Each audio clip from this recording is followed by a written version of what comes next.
আসসালামু আলাইকুম, কেমন আছেন সবাই? আশা করছি সবাই অনেক বেশি ভালো আছেন। রাত্রের বেলা অনেক বৃষ্টি হয়েছে, সেজন্য ওয়েদারটা অনেক বেশি ঠান্ডা। আর এই ঠান্ডা ঠান্ডা ওয়েদারে আমি রিক্সা করে চলে যাচ্ছি নিউ মার্কেটে নীলক্ষেতে, কারণ আমার অনেকগুলি বই কিনতে হবে। আর এই গেটটা দেখে তো সবাই চিনতে পারছেন যে এটা কোন গেট। যাই হোক, এই গেটটা মনে হয় যে চিনে না, সে মনে হয় আমাদের বাংলাদেশ সম্পর্কে কিছুই জানে না। আর হচ্ছে আমরা এখানে যে খাবো হচ্ছে তেহারি। তো নিউ মার্কেটে যাওয়ার একটা কারণ আছে, সেটা হচ্ছে আমার অনেকগুলি বই কেনার আছে। তো এই দোকানটা কিন্তু, রেস্টুরেন্টটা কিন্তু একদম বইয়ের দোকানের পাশে। এখানে দেখেন ফুটপাতে অনেক কম দামে অনেক সুন্দর সুন্দর জিনিস বিক্রি হয়, সেই জিনিসগুলো আমি দেখছিলাম। এগুলা মার্কেটের মধ্যে অনেক বেশি প্রাইসে বিক্রি করে, তবে দেখে কিনলে ভালো জিনিস কেনা যায়। সবসময় যে ফুটপাতে জিনিস খারাপ হয় সেটাও না, অনেক ভালো ভালো জিনিসও পাওয়া যায়। তো আমিও আমার একটা পছন্দের জিনিস খুঁজছিলাম যে পাওয়া যায় কিনা, কিন্তু আসলে দুর্ভাগ্যবশত পাওয়া যাচ্ছে না। এটা হচ্ছে মার্কেটের যে সামনের রাস্তাটা, সেটাই আপনাদেরকে দেখাচ্ছি। আর এটা আমার হচ্ছে যাওয়ার রাস্তাটাও, যেখান দিয়ে আমি বাসায় যাব। তো পুরো রাস্তাটাই আপনার দেখাই দিলাম, যাতে আপনারা এই রেস্টুরেন্টে আসলে চিনতে পারেন।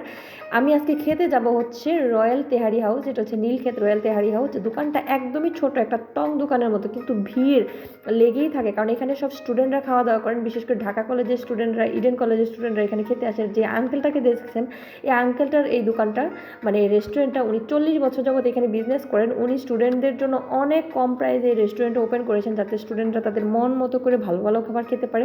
এখানে তেহারি পাওয়া যায়, তারপরে খিচুড়ি পাওয়া যায়, বিরিয়ানি পাওয়া যায়, অনেক আইটেম পাওয়া যায় এবং খুব ভালো।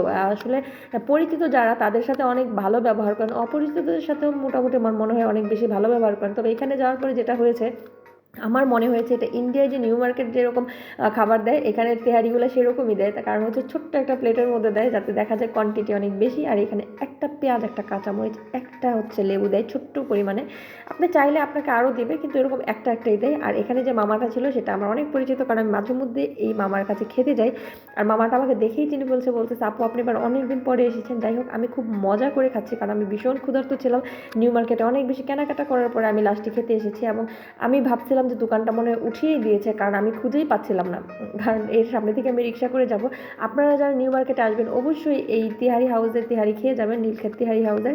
আমিও খেয়েছি, আপনারাও খাবেন। যদি ভালো না লাগে তাহলে আমার কাছে বলবেন। আরেকটা কথা, আরেকবার আমি যেদিন যাবো সেদিন আপনাদেরকে বলে যাব, তাহলে সবাই একসাথে মিলে আমরা তিহারি খেতে পারবো। আসলে এত টেস্টি, মানে আমার মনে হচ্ছে যে আমি আরও এক প্লেট খেতে পারবো, কিন্তু দুর্ভাগ্যবশত আমার হাতে আর সময় নেই। নেক্সট টাইম আরেকটা ভিডিও নিয়ে চলে আসবো। আল্লাহ হাফেজ।